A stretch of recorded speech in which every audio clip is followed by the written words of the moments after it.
اعوذ باللہ من الشیطان الرجیم بسم اللہ الرحمن الرحیم یا ایہا الذین آمنوا کلوا من طیبات ما رزقناکم واشکروا للہ ان کنتم ایاہ تعبدون. اے لوگو جو ایمان لائے ہو، اگر تم حقیقت میں اللہ ہی کی بندگی کرنے والے ہو تو جو پاک چیزیں ہم نے تمہیں بخشی ہیں انہیں بے تکلف کھاؤ اور اللہ کا شکر ادا کرو. تو گویا حلال کھانا اور شکر ادا کرنا بھی عبادت ہے. یہ ہے ہمارے دین کی خوبصورتی کہ ہم کریں دنیا کی ضروریات پوری اور اللہ اس کو ہمارے حق میں اجر لکھ دے، ثواب لکھ دے. اس سے بہتر چیز کیا ہوگی؟ اللہ کی طرف سے اگر کوئی پابندی ہے تم پر تو وہ یہ ہے کہ مردار نہ کھاؤ، ڈیڈ اینیملز نہیں، خون سے، بلڈ اور سور کے گوشت سے، پورک سے پرہیز کرو، اور کوئی ایسی چیز نہ کھاؤ جس پر اللہ کے سوا کسی اور کا نام لیا گیا ہو، کیونکہ سب رزق پیدا اللہ نے کیا ہے. اگر صدقہ خیرات کرنا تو صرف اللہ کے نام کا، کسی بت کے نام کی نظر نہ ہو، کسی انسان کے نام کی نظر نہ ہو، کسی قبر پر قربانی نہ ہو، صرف اور صرف اللہ کا نام. اور اگر اللہ کے سوا کسی اور کا نام لے لیا گیا تو چاہے وہ چیز سامنے دیکھنے میں بذاتی ہی حلال ہے، پاک ہے، صاف ہے، لیکن چونکہ اس پر اللہ کے سوا کسی اور کا نام لے لیا گیا تو وہ چیز بھی اسی طرح حرام ہو گئی جس طرح مردار اور خون حرام ہو گیا. ہاں، جو شخص مجبوری کی حالت میں ہو اور وہ ان میں سے کوئی چیز کھا لے بغیر اس کے کہ وہ قانون شکنی کا ارادہ رکھتا ہو یا ضرورت کی حد سے تجاوز کرے تو اس پر کچھ گناہ نہیں.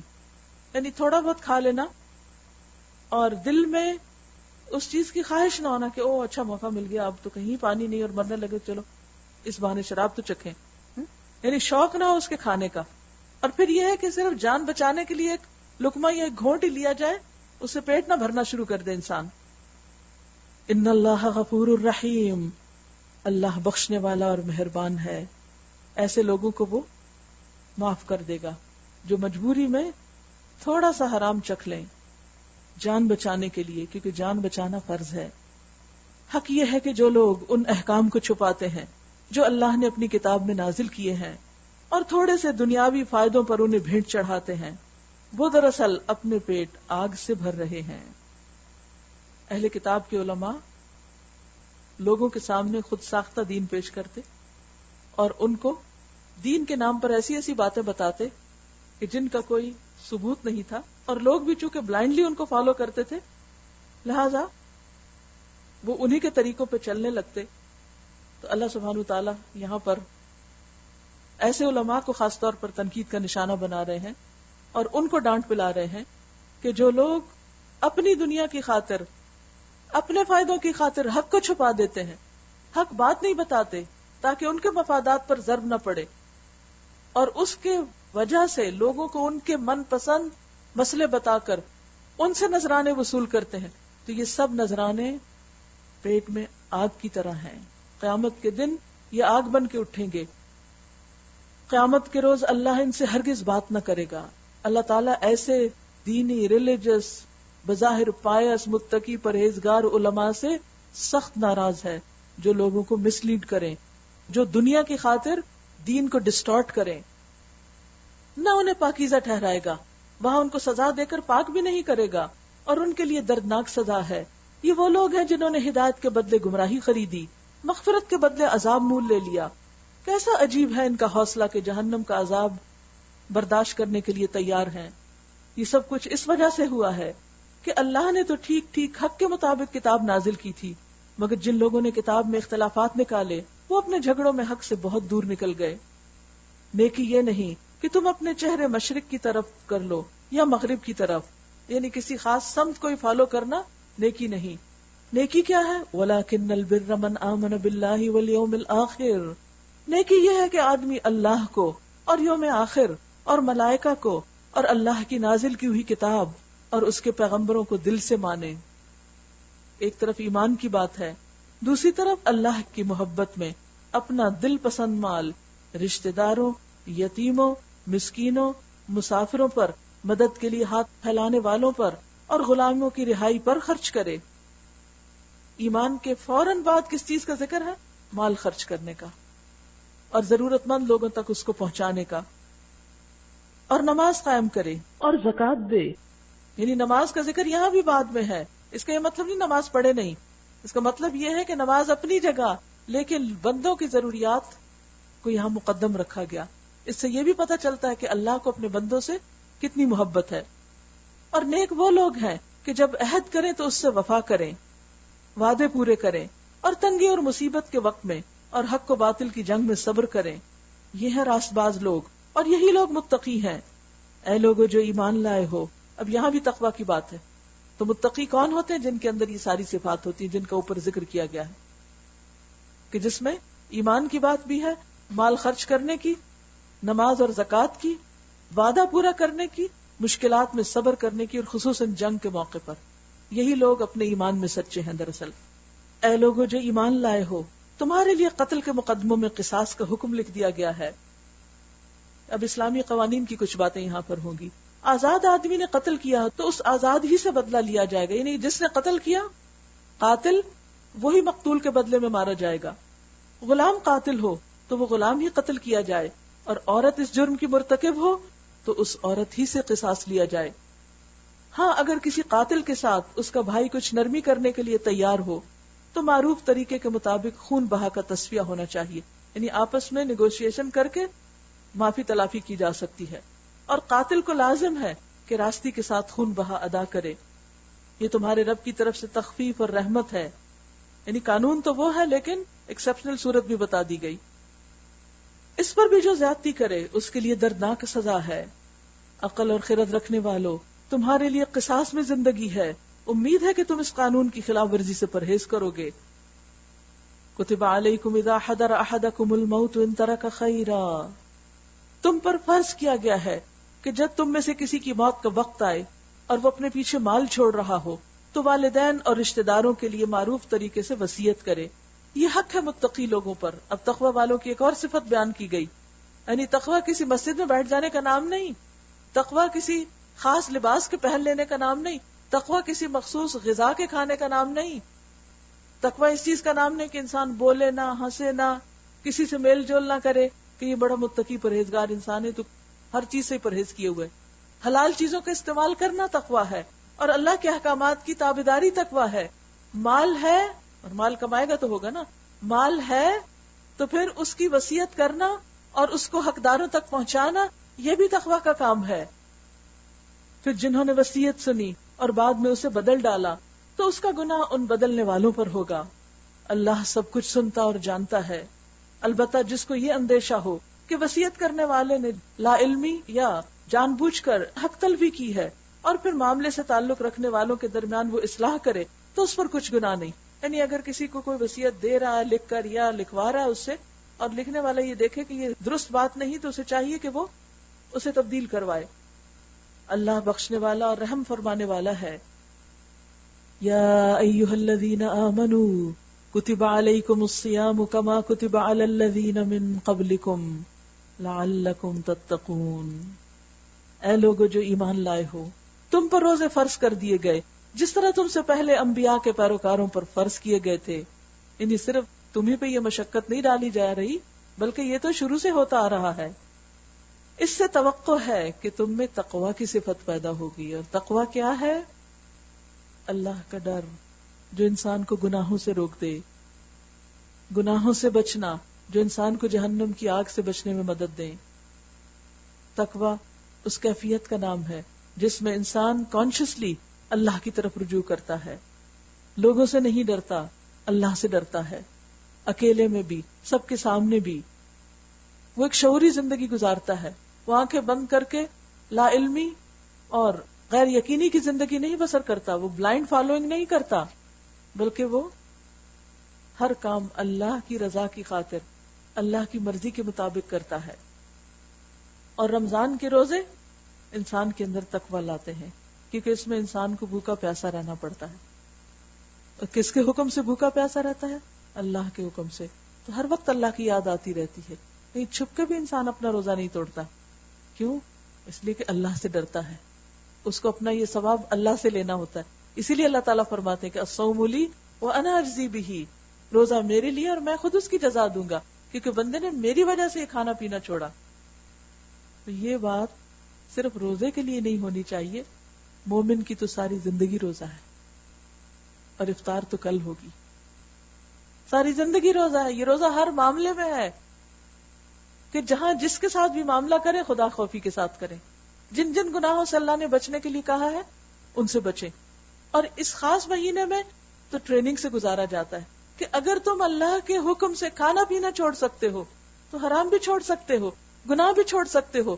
اس میں دراصل انسان کو ایک ٹیسٹ میں ڈال کر اس کو پروف دیا جاتا ہے کہ you can do it, encourage کیا جاتا ہے اور اس کو شاباش دی جاتی ہے اور پھر اینڈ میں ریوارڈ دیا جاتا ہے. عام طور پر اگر اللہ کا حکم نہ ہو تو ہم میں سے کوئی ہے جو کھانا چھوڑ دے ایک دن, صرف 12 گھنٹے پانی بھی نہ پیے, کر ہی نہیں سکتے. جتنا مرضی کوئی ریوارڈ دے, کوئی شرط بھی لگا لیتا ہوں تھوڑی دیر میں ہم گھبرا دیں گے, ایسے کھیل ہم نہیں کھیل سکتے. یہ نہیں ہو سکتا کیونکہ کھانا چھوڑنا اور جنسی خواہشات کی تکمیل سے باز آنا یہ بہت مشکل کام ہے. لیکن جب انسان اللہ کی خاطر کچھ چھوڑنا چاہے سب کچھ چھوڑ سکتا ہے. صرف ایک ہی موٹیویشنل فیکٹر اور ایک ہی پاورفل میسج ہے, وہ اللہ ہی کا ہے کہ جس کی وجہ سے انسان یہ سب کچھ کر سکتا ہے. دنیا کی کسی اور مذہب, ملت, کسی اور طریقے پر کوئی ایسا قانون نہیں کہ جو انسانوں سے اتنی پابندی کرا سکے. آپ دیکھیے کہ ٹریفک کا قانون امپلیمنٹ کرانے کے لیے کتنے ریسورسز استعمال ہوتے ہیں. آپ جا کر دیکھیں اسٹیٹسٹکس کہ ایک گورنمنٹ سیکیورٹی پر اور ٹریفک پولیس پر کتنا کچھ خرچ کرتی ہے. کس لیے؟ تاکہ لوگ سیدھے رستے پر رہیں, لوگ کچھ مسچیف نہ کریں, کسی کو ہٹ نہ کرے, کوئی ان کو نہ کرے. کتنے انتظامات ہیں اس کے, کیسے کیسے قانون بنائے گئے ہیں. اور یہاں پر کیا ہے, بس صرف اللہ سے ڈرو, سیدھے رستے پہ چلتے جاؤ, کچھ ادھر ادھر کھانا پینا نہیں, دیکھنا بھی نہیں.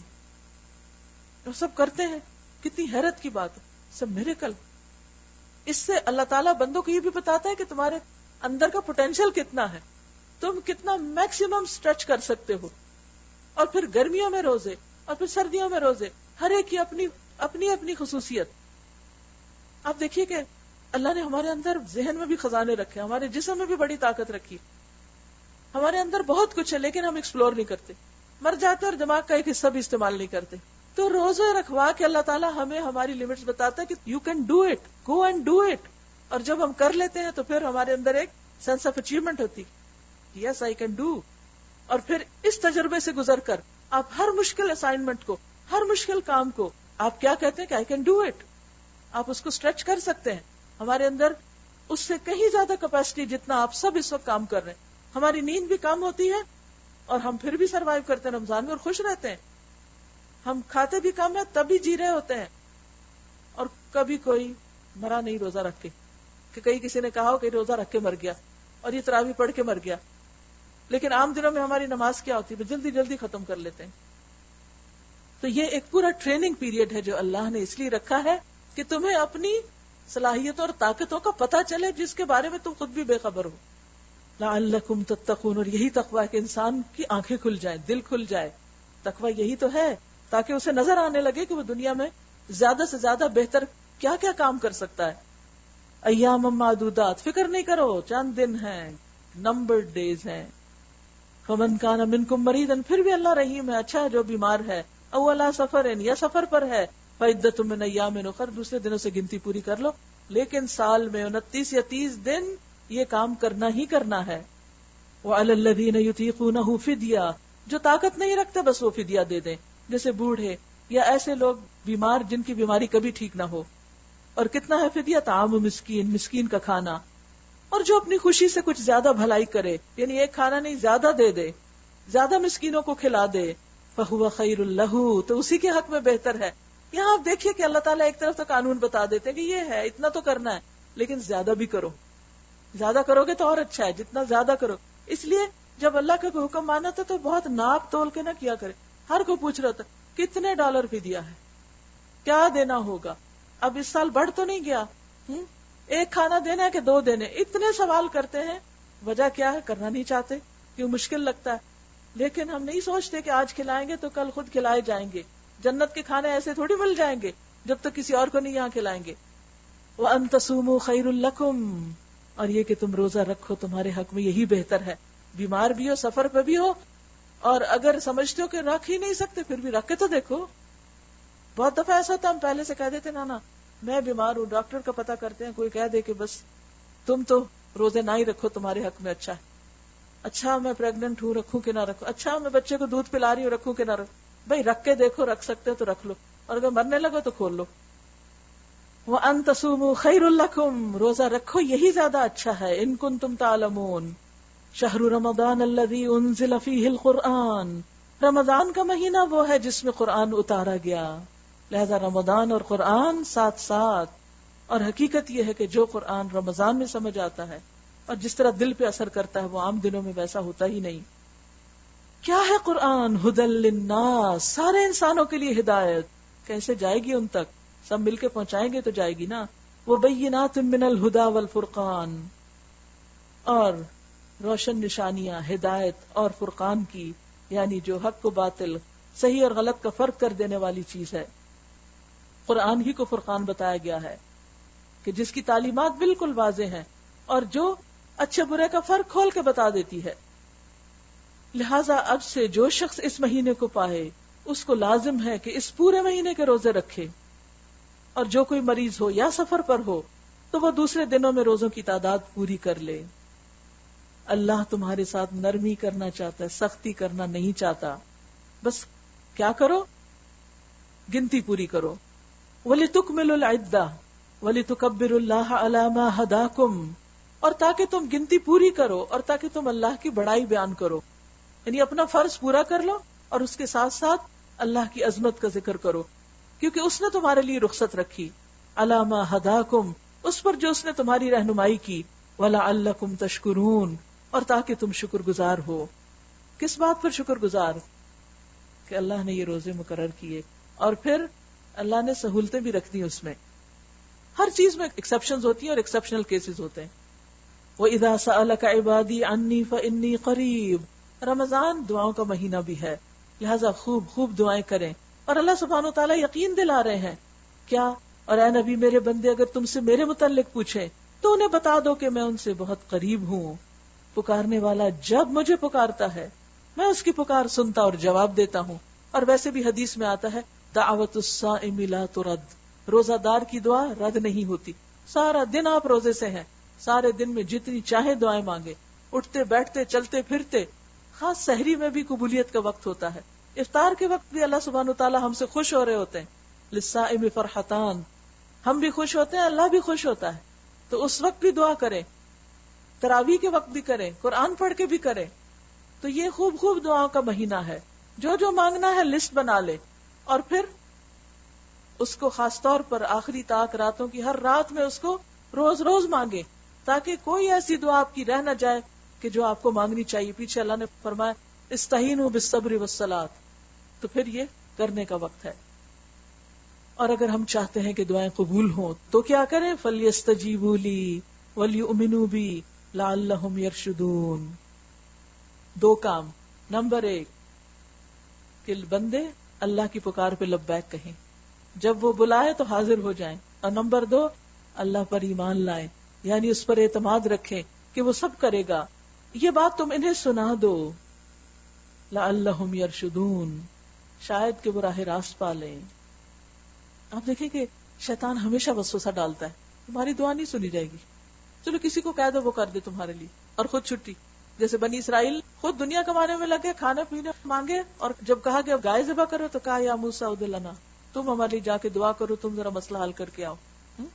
پھر فرمایا تمہارے لیے روزوں کے زمانے میں راتوں کو اپنی بیویوں کے پاس جانا حلال کر دیا گیا، وہ تمہارے لیے لباس ہے اور تم ان کے لیے. میاں بیوی کا خوبصورت رشتہ یہاں بتا دیا گیا کہ دونوں ایک دوسرے کے لیے پردہ پوش ہیں، دونوں ایک دوسرے کے ہمراز ہیں، ایک دوسرے کے سیکرٹ شیئر کرتے ہیں.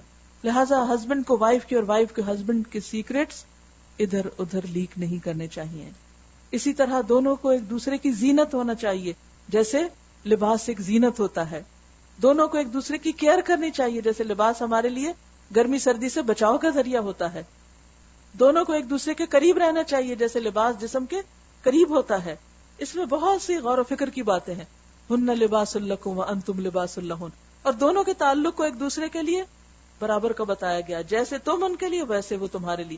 اچھا، عام طور پر شوہر بیوی ایک دوسرے سے ایکسپیکٹیشن زیادہ رکھتے ہیں، یہ زیادہ کرے، خود کچھ دینے کو تیار نہیں ہوتے، اپنا فرض بھول جاتے ہیں، دوسروں کی ذمہ داریاں یاد کراتے رہتے ہیں، تم پہ یہ بھی ذمہ، یہ بھی تم کو یہ بھی کرنا چاہیے، تم کو یہ بھی کرنا چاہیے. ہر ایک کو اپنی ذمہ داری سوچنی چاہیے. تم دوسرے کے لیے کرو تو دوسرا تمہارے لیے کرے گا.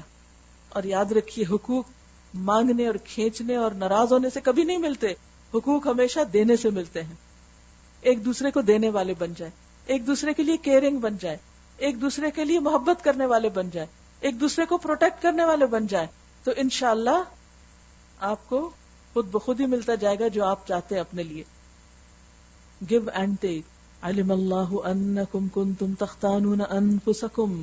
اللہ کو معلوم ہو گیا کہ تم لوگ چپ کے اپنے آپ سے خیانت کر رہے تھے.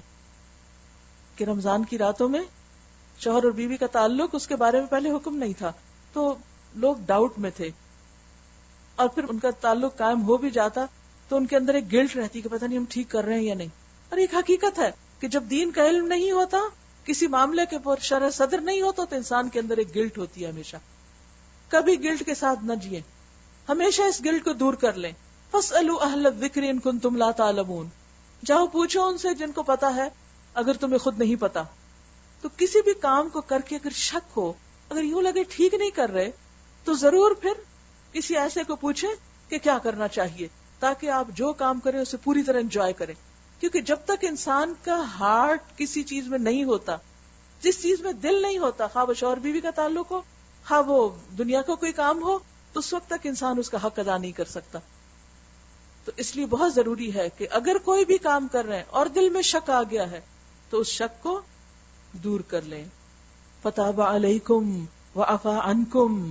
اس نے تمہارا قصور معاف کر دیا. جو گلٹ کے ساتھ کام کر رہے تھے نا, وہ تھا تو ٹھیک, لیکن تمہیں چونکہ شک تھا اس لیے اچھا اللہ نے معاف کر دیا اور تم سے درگزر کیا. فالآن باشروہن وابتغوا ما كتب اللہ لکم. اب تم اپنی بیویوں کے ساتھ شباشی کرو اور جو لطف اللہ نے تمہارے لیے جائز کر دیا ہے اسے حاصل کرو. یعنی شوہر اور بیوی کا تعلق, اور خاص تعلق, یہ بھی ایک عبادت ہے. یہ کیونکہ بعض مذاہب کے اندر شادی کرنا بھی ایک جرم ہے, لیکن ہمارے دین میں شادی عبادت ہے, سنت کی پیروی ہے, اور پھر شوہر اور بیوی کا باہمی تعلق بھی ایک عبادت ہے. کسی نے حیران ہو کے پوچھا, اچھا اگر شوہر اپنی بیوی کے ساتھ خاص تعلق قائم کرتا تو یہ بھی عبادت؟ فرمایا ہاں. کیا خیال اگر وہ حرام کرتا تو اگر حرام سے بچ کر انسان حلال طریقے سے اپنی جائز خواہشات کو پورا کرتا ہے تو اس کو بھی اللہ نے عبادت لکھ دیا. کتنا رحیم ہے ہمارا مہربان رب. پھر فرمایا وَكُلُوا وَاشْرَبُوا. اور کھاؤ اور پیو, کھانا پینا بھی حلال ہے, حلال کھانا بھی عبادت ہے. ان کنتم ایاہ تعبدون, جیسے پیچھے گزرا. حتی یتبین لکم الخیط الابیض من الخیط الاسود من الفجر. روزے کی لمٹ بتا دی گئی, کب تک کھا سکتے ہو, ٹائم بتا دیا گیا. اس وقت گھڑیاں نہیں تھی, کیلنڈر نہیں چھپتے تھے, آسمانی کلاک سے بتایا گیا اور ماحول سے بتایا گیا کہ یہاں تک کہ تم کو رات کی سیاہی کی دھاری سے سفیدہ صبح کی دھاری نمایاں نظر آ جائے. یعنی ڈاؤن آف بریک جب ہوتا ہے نا, اگر آپ کبھی فلائی کر رہے ہو تو میں نے ایک دفعہ فلائٹ پہ یہ منظر دیکھا تھا کہ جب رات دن سے الگ ہوتی ہے تو, اور وہ بالکل ایک دھاری کی شکل میں, جیسے ایک دھاگا ہوتا ہے نا, اس طرح پہلے نمودار ہوتی. تو اس کی طرف اشارہ کیا گیا کہ جب تم دیکھو کہ رات اور دن الگ ہو رہے ہیں تو اس وقت اپنا روزہ بند کر لو. ثم اتموا الصیام الی اللیل. تب یہ سب کام چھوڑ کر رات تک اپنا روزہ پورا کرو. یعنی آخری لمٹ بتا دی گئی. رمضان ٹائم مینجمنٹ بھی سکھاتا ہے, اور ایکوریٹ ٹائمنگز, کب روزہ بند کرنا ہے, کب کھولنا. سارا وقت گھڑیاں دیکھ رہے ہوتے ہیں. ادھر الارم لگایا ہوا ہے کہ سوتے نہ رہ جائیں, ادھر لگایا ہوا ہے کہ کہیں کھاتے نہ رہ جائیں, اور پھر کہیں لیٹ نہ ہو جائے افطار میں. کتنے کانشیس, ٹائم کانشیس. رمضان ٹائم کانشیس ہونے کا مہینہ ہے, اور یہ ہمیں سکھاتا ہے کام کہاں سے شروع کرنا ہے, کہاں اینڈ کرنا ہے. اور یہ پھر رول ہماری باقی زندگی میں بھی اپلائی ہونا چاہیے. یہ بھی ایک ٹریننگ ہے. اسی اللہ سبحانہ وتعالیٰ نے روزے کے باقی چیزوں کے ساتھ ساتھ اس کا خاص طور پر ذکر کیا. لیکن ہمیں سوچنا چاہیے کہ کیا ہم واقعی ٹائم کانشیس ہیں؟ جتنی پابندی ہم روزہ رکھنے اور کھولنے کے معاملے میں کرتے ہیں ٹائم کی, کیا باقی چیزوں میں بھی ایسی کرتے ہیں؟ باقی کمٹمنٹس بھی ایسے نبھاتے ہیں کہ مثلا میری کلاس اتنے بجے شروع ہو رہی ہے, مجھے اتنے بجے پہنچ جانا چاہیے, اور اتنے بجے ختم ہو رہی ہے, مجھے ختم کر دینا چاہیے. تھوڑی بہت تو فلیکسیبلٹی ہوتی ہے, مثلا نبی صلی اللہ علیہ وسلم نے فرمایا کہ اگر ہاتھ میں کھانا ہے اور کھا رہے ہو اور ٹائم ختم ہو جائے تو رکھو نہیں، اسے پورا کر لو. انسانی نفسیات کا بھی خیال رکھا گیا. یعنی ایکسیپشنل کیسز ہر چیز میں ہیں، لیکن اوور آل ایک ہیبٹ ہوتی ہے نا، ہر چیز میں لیٹ، ہر کام ڈیلے، وقت کی پرواہ نہیں، پابندی ہی نہیں. آج آپ دیکھیے کہ یہ سارے اصول کسی اور نے لے لیے اور ہم قرآن پڑھتے رہتے ہیں اور جھومتے رہتے ہیں اور عبادت کرتے رہتے ہیں اور عمل کچھ نہیں کرتے. وَلَا تُبَاشِرُوهُنَّ وَأَنْتُمْ عَاكِفُونَ فِي الْمَسَاجِدِ، اور جب تم مسجدوں میں اعتکاف کی حالت میں ہو تو بیویوں سے مباشرت نہ کرو، کیونکہ مسجد عبادت کی جگہ ہے. یہ اللہ کی باندھی ہوئی حدیں ہیں، ان کے قریب نہ پھٹکنا، کیونکہ ہر جگہ کی ایک سینکٹیٹی ہے، ہر کام کا ایک مقام ہے. یہ نہیں کہ ایک چیز اگر عبادت قرار دے دی گی تو انسان کے اچھا یہ عبادت مسجد میں بھی کر سکتے ہیں، تو نہیں، یہ نہیں ہو سکتا. تلک حدود اللہ فلا تقربوها، یہ اللہ کی حدیں ہیں، ان کے قریب مت جاؤ. کذالک یبین اللہ آیاتہ للناس لعلہم یتقون، اس طرح اللہ اپنے احکام لوگوں کے لیے کھلا کھلا کر کے بتاتا ہے، بصراحت بتاتا ہے. توقع ہے کہ وہ تقوی اختیار کریں گے، بچ جائیں گے غلط چیزوں سے. یعنی حدود اللہ نے اس لیے بتائی تاکہ وہ حدود کے آگے پھلانگے نہیں، ان کو لمٹس کی پابندی کریں، ود ان باؤنڈریز رہیں. وَلَا تَأْكُلُوا أَمْوَالَكُمْ بَيْنَكُمْ بِالْبَاطِلِ، روزے کے احکام تو ختم ہوئے کہ روزے میں حلال چھوڑتے ہو، اب بتایا کہ حرام بھی چھوڑو. تم لوگ نہ تو آپس میں ایک دوسرے کے مال ناروا طریقے سے کھاؤ، کسی کا مال غصب، چوری، ڈاکہ، ظلم، زیادتی کے ساتھ مت کھاؤ. اور رمضان کے فوراً بعد اس کا ذکر کہ رمضان میں ہم حلال لقمہ لیتے ہوئے ڈرتے ہیں، تو اب تم رمضان کے بعد یا روزہ رکھ کر مارکیٹ میں جا کر حرام کمائی کیسے کر سکتے ہو؟ حرام کیسے کھا رہے ہو؟ اور خاص طور پر کسی اور کے مال پہ کیوں نظر، کسی اور پر ظلم اور زیادتی کیوں؟ یہ بھی نہیں کرنا. یہ بھی اللہ ہی کا حکم ہے، جس اللہ کے حکم سے تم نے روزے رکھے تھے. اور نہ حاکموں کے آگے ان کو اس غرض سے پیش کرو کہ تمہیں دوسروں کے مال کا کوئی حصہ قصدن ظالمانہ طریقے سے کھانے کا موقع مل جائے، یعنی رشوتیں بھی نہ دو. لوگ تم سے چاند کی گھٹتی بڑھتی صورتوں کے متعلق پوچھتے ہیں. چاند ایک ایسی خوبصورت چیز ہے جو ہر ایک کی توجہ کھینچتا ہے. پہلی رات کا چاند ہو یا فل مون ہو یا آخری رات کا ہو، کسی کو نظر آ جائے، ہو نہیں سکتا کوئی کہے وہ دیکھو چاند. بھئی کتنی دفعہ دیکھا، روز دیکھتے ہیں، بھئی اتنے کیا خاص بات، لیکن وہ دیکھو چاند. ہر کوئی چاند دکھاتا ہے، اٹریکٹ کرتا ہے. تو اس کی جو موومنٹ ہے اور اس کے جو سائزز کی تبدیلی اور اس کا یہ جو خوبصورتی ہے، اس کے ساتھ پھر بہت سے توہمات وابستہ ہو گئے. تو نبی صلی اللہ علیہ وسلم سے لوگوں نے پوچھا کہ یہ ایسا سب کیوں ہو رہا ہے، کہ چاند کی گھٹتی بڑھتی یہ صورتیں کیوں ہیں؟ فرمایا کہو یہ لوگوں کے لیے تاریخوں کی تعین کی اور حج کی علامتیں ہیں. نیز ان سے کہو یہ کوئی نیکی کا کام نہیں کہ تم اپنے گھروں میں پیچھے کی طرف سے داخل ہوتے ہو. اب رمضان کے بعد حج کی طرف رخ موڑ رہا ہے. اہل عرب حج کے لیے جب نکلتے احرام پہن کر، اور اگر کسی وجہ سے گھر آنا پڑتا تو دروازے سے نہیں داخل ہوتے تھے، بیک یارڈ سے آتے یا پچھلی دیوار پھلانگ کے آتے. یہ کوئی نیکی ہے؟ وَلَيْسَ الْبِرُّ بِأَن تَأْتُوا الْبُيُوتَ مِن ظُهُورِهَا وَلَكِنَّ الْبِرَّ مَنِ اتَّقَىٰ. اصل نیکی کس کی ہے؟ جس کے اندر اللہ کا ڈر. اللہ کا ڈر ہو تو پھر کسی ضرورت سے واپس آنے میں کوئی مذائقہ نہیں، اور دروازے سے بھی آ سکتے ہو. اللہ ایسا ظالم نہیں کہ تمہیں سزا دے کہ تم دیوار یا چھت پھلانگ کے آؤ اب. اور یہ بھی زندگی کا ایک خوبصورت اصول دیا گیا، وَأْتُوا الْبُيُوتَ مِنْ أَبْوَابِهَا وَأْتُوا الْبُيُوتَ مِنْ أَبْوَابِهَا. تم اپنے گھروں میں دروازوں ہی سے آیا کرو. ہر جگہ پر انٹر ہونے کا ایک طریقہ ہوتا ہے، ہر کام کو اس کے پراپر طریقے سے کرنا چاہیے، یعنی صحیح میتھڈالوجی اختیار کرنی چاہیے. وَأْتُوا الْبُيُوتَ مِنْ أَبْوَابِهَا، معروف طریقہ اختیار کرنا چاہیے. یعنی یہ صرف اہل عرب کے لیے نہیں کہ دروازے سے گھر میں آؤ، بلکہ ہمارے لیے بھی ہے کہ ہم بھی جو کام کریں اس کا پہلے صحیح طریقہ معلوم کریں اور اس طریقے سے کریں. رائٹ چینل، صحیح میتھڈ، جسے کہتے ہیں نا تھرو پراپر چینل. وَأْتُوا الْبُيُوتَ مِنْ أَبْوَابِهَا وَاتَّقُوا اللَّهَ لَعَلَّكُمْ تُفْلِحُونَ.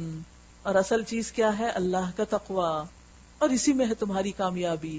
یہ سب اس لیے بتایا جا رہا ہے کہ تم کامیاب ہو سکو.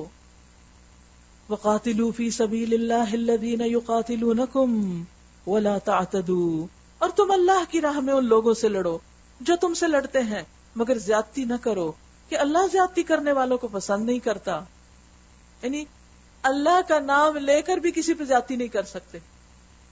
بعض لوگ اللہ کے نام کو ایکسپلائٹ کرتے ہیں، اللہ اکبر کہہ کر معصوم بے گناہ لوگوں پر بم بلاسٹ کر دیتے ہیں. تو اللہ کے نام سے کسی بے گناہ کی جان نہیں لی جا سکتی، کیونکہ چونکہ ہم اللہ کا نام لے رہے ہیں اس لیے اب ہمارے لیے ہر کام حلال ہو گیا. ہر کام کا ایک طریقہ ہے. ان سے لڑو جہاں بھی تمہارا ان سے مقابلہ پیش آئے، اور انہیں نکالو جہاں سے انہوں نے تم کو نکالا، اس لیے کہ قتل اگرچہ برا ہے مگر فتنہ اس سے بھی زیادہ برا ہے. اللہ سبحانہ وتعالی فتنہ فساد پسند نہیں کرتے، اور فتنہ انگیز لوگ، فتنہ پرداز لوگ اور فتنہ پھیلانے والے سب سے بڑے مجرم. اور مسجد حرام کے قریب جب تک وہ تم سے نہ لڑے تم بھی نہ لڑو. اللہ کی مسجدوں کی حرمت برقرار رکھو. کہاں سے جواز ملتا ہے مسجدوں میں بمباری کرنے کا؟ مگر جب وہ وہاں لڑنے سے نہ چوکے تو تم بھی انہیں بے تکلف مارو. ہاں یہ ہے کہ اگر مسجد میں کوئی تم پہ چڑھ آیا تو تم مقابلہ کر سکتے ہو کہ ایسے کافروں کی یہی سزا ہے. پھر اگر وہ باز آ جائیں تو جان لو کہ اللہ معاف کرنے والا اور رحم فرمانے والا ہے. تم ان سے لڑتے رہو یہاں تک کہ فتنہ باقی نہ رہے اور دین اللہ کے لیے ہو جائے. پھر اگر وہ باز آ جائیں تو سمجھ لو کہ ظالموں کے سوا اور کسی پر دست درازی روا نہیں. ماہ حرام کا بدلہ تو ماہ حرام ہی ہے، اور تمام حرمتوں کا لحاظ برابری کے ساتھ ہوگا. لہذا جو تم پر دست درازی کرے تم بھی اسی طرح اس پر دست درازی کرو. البتہ اللہ سے ڈرتے رہو اور یہ جان رکھو کہ اللہ انہی لوگوں کے ساتھ ہے جو اس کی حدود توڑنے سے پرہیز کرتے ہیں. اللہ کی مدد کس کو ملتی ہے؟ جو حدوں کے اندر رہتے ہیں، حدیں نہیں پھلانگتے. وَأَنفِقُوا فِي سَبِيلِ اللَّهِ، اللہ کی راہ میں خرچ کرو، یعنی اللہ کے دین کی خاطر. اور اپنے ہاتھوں اپنے آپ کو ہلاکت میں نہ ڈالو. یعنی اگر تم دین کے لیے خرچ نہیں کرو گے تو پھر تمہارا سروائیول مشکل ہوگا. انسان دنیا میں اپنے ذاتی مفاد، بیوی بچوں پر تو خوب خرچ کرتا ہے، لیکن بڑے مقاصد کے لیے عموماً لوگ خرچ نہیں کرتے. جو کمبائنڈ ایفرٹس ہوتی ہیں، کمیونٹی ایفرٹس ہوتی ہیں، یا مل جل کے جو کام کیے جاتے ہیں جس میں سب کا فائدہ ہوتا ہے، اس کے لیے خرچ نہیں کرتے. مثلا بہت سے لوگ ٹیکس پے نہیں کرتے، حالانکہ جس سڑک پہ آپ چل رہے ہیں وہ کس سے بنی ہے؟ ہوا سے تو نہیں بنی، اس پہ کچھ لاگت آئی ہے، اس کا کچھ حق ہے. تو اگر تم نہیں ٹیکس پے کرو گے تو یہ سڑکیں کیسے بنیں گی؟ یہ اسپتال کہاں سے بنیں گے؟ یہ فیسلٹیز کہاں سے آئیں گی؟ تو جس طرح دنیا کے معاملات چلانے کے لیے کمبائنڈ ایفرٹس چاہیے، اسی طرح دین کے معاملات کے لیے کوئی مسجد بنانی ہوگی تو سب کو مال لگانا پڑے گا، کوئی دینی ادارہ بنانا ہوگا تو سب کو ایفرٹ لگانی پڑے گی. تو جہاں بھی کوئی دین کا کام ہوگا جب تک سب اپنا جان مال نہیں لگائیں گے تو کام نہیں ہو سکتا. وَأَحْسِنُوا، اور احسان کرو.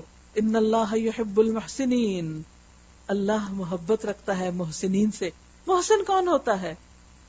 جو عدلے کا بدلہ دے، برابر کا کام کرے. محسن وہ ہوتا ہے جو حق سے زیادہ دے. وَأَتِمُّ الْحَجَّ وَالْعُمْرَةَ لِلَّهِ، حج اور عمرہ اللہ کے لیے کرو، اپنی ناموری اور شہرت کے لیے نہیں، ریاکاری کے لیے نہیں، یہ بتانے کے لیے نہیں کہ میں نے اتنے حج کیے اور میں الحاج ہو گیا. نہیں، اللہ کے لیے.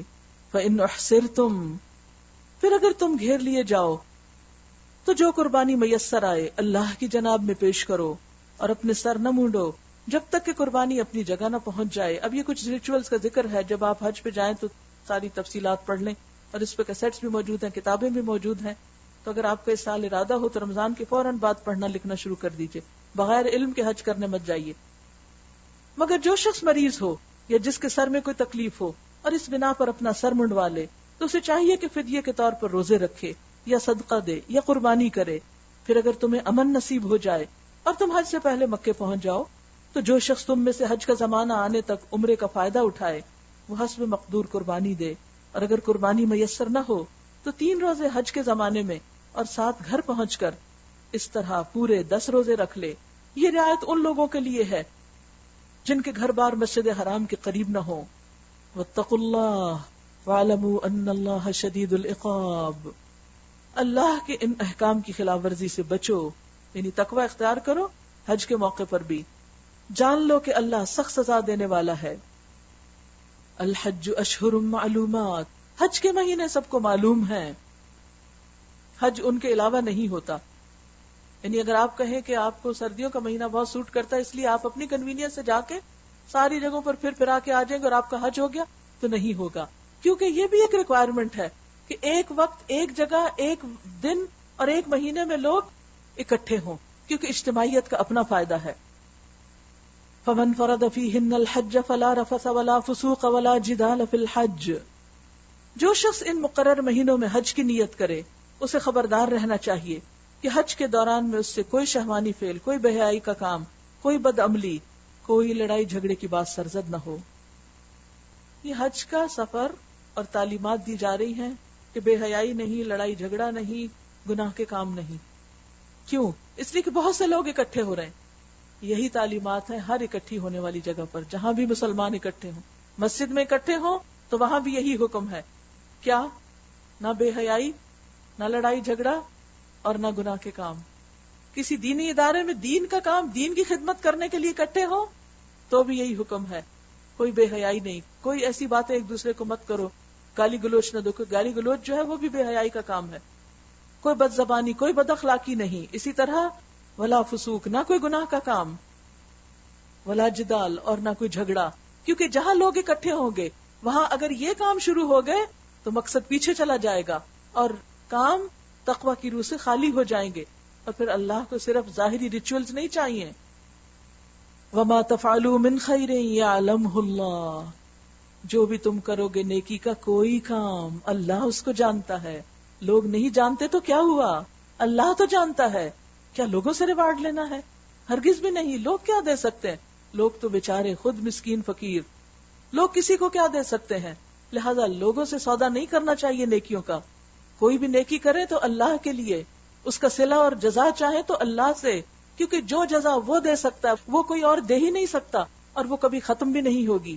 تمہاری چھوٹی سے چھوٹی نیکی، وَمَن يَعْمَلْ مِثْقَالَ ذَرَّةٍ خَيْرًا يَرَهُ، ذرے کے برابر، ایٹم کے برابر بھی کوئی نیکی کرو گے تو اللہ اس کو دیکھ لے گا اور وہ اس پر جزا دے گا. وَتَزَوَّدُوا، زیادہ راہ ساتھ لے کے جاؤ. حج کرنے جا رہے ہو، اللہ کے گھر جا رہے ہو تو تیاری کر کے جاؤ. فَإِنَّ خَيْرَ الزَّادِ التَّقْوَىٰ، تقوی بھی ساتھ لے کے جاؤ، کیونکہ تقوی کے بغیر حج نہیں. اللہ کے خوف کے بغیر کام بے روح ہو جاتے ہیں. وَاتَّقُونِ يَا أُولِي الْأَلْبَابِ، اور مجھ سے ڈرو اے عقل والو. تو جو عقل مند ہے وہ لازماً تقوی اختیار کریں گے. دوسرے معنوں میں تقوی اختیار کرنا عقل مندی کی علامت ہے. لَيْسَ عَلَيْكُمْ جُنَاحٌ أَن تَبْتَغُوا فَضْلًا مِّن رَبِّكُمْ. عبادت کا وقت ہے، دنیا کا فائدہ بھی اٹھا سکتے ہو، تجارت بھی کر سکتے ہو. اس سے بھی ایک اصول ملتا ہے کہ اگر انسان دین کی کوئی خدمت کر رہا ہے اور اگر اس سے اپنی دنیا کا کوئی فائدہ اٹھا رہا ہے، مثلاً اگر کسی کو کوئی کام کرنے میں کچھ تنخواہ مل رہی ہے یا کسی طرح کا کوئی کمپنسیشن اس کی ہو رہی ہے، لیکن انسان کی نیت خالصتاً اللہ کی خاطر وہ کام کرنے کی ہے، تو اس میں کوئی حرج نہیں، کیونکہ انسانی ضروریات بھی ساتھ ساتھ ہیں. تو اسی لیے حج کے موقع پر تجارت کو بھی جائز قرار دے دیا گیا. حالانکہ تجارت خالصتاً دنیا کا کام، لیکن ہمارے دین میں دین اور دنیا الگ الگ کمپارٹمنٹس میں نہیں، یہ دونوں ساتھ ساتھ ہیں. رمضان ہے، بیویوں سے تعلق بھی جائز ہے ایک مخصوص حصے میں. اسی طرح حج ہے، تجارت بھی جائز ہے. زیادہ راہ لے کے جا رہے ہو، کھانے پینے کے سامان مت بھولو، تقوی بھی ساتھ لے کے جانا ہے. دونوں چیزیں ساتھ ساتھ.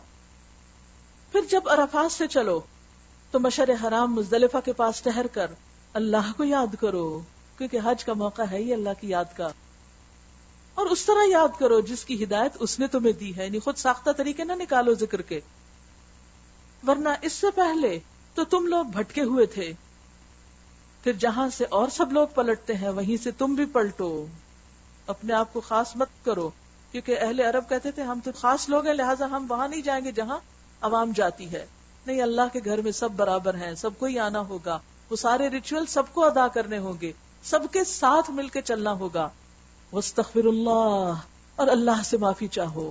ایسے خیالات اگر دل میں آ بھی جائیں کہ جس میں کسی قسم کا کوئی تکبر ہو کہ ہم دوسروں سے بہتر ہیں، یہ خاص ہیں، یہ چنے ہوئے ہیں، نہیں، اللہ کے گھر میں سب ایاز و محمود برابر ہیں. اور نہیں معلوم کہ ایاز محمود سے زیادہ بڑا رتبہ پالے. ان اللہ غفور الرحیم، یقیناً وہ معاف کرنے والا اور رحم فرمانے والا ہے. پھر جب اپنے حج کے ارکان ادا کر چکو تو جس طرح پہلے اپنے آبا و اجداد کا ذکر کرتے تھے اس طرح اب اللہ کا ذکر کرو، بلکہ اس سے بھی بڑھ کر کرو. اہل عرب حج سے فارغ ہو کر پرانے دور جاہلیت کے قصے کہانیاں دہراتے اور اپنے باپ دادا کے کارنامے بیان کر کے فخریہ شعر و شاعری کرتے اور اپنی تاریخ بیان کرتے. تو اللہ تعالیٰ فرماتے ہیں آئے ہو اللہ کو یاد کرنے، اللہ ہی کو کرو، ماں باپ کو یہاں نہیں کرو بلکہ کثرت سے اللہ کا ذکر کرو. اشد ذکرا فمن الناس من يقول ربنا آتنا في الدنيا وما له في الآخرة من خلاق. تو لوگوں میں سے کوئی ایسا ہے جو کہتا ہے ہمارے رب ہمیں دنیا ہی میں سب کچھ دے دے، وہ حج پہ جا کے صرف دنیا مانگتا ہے.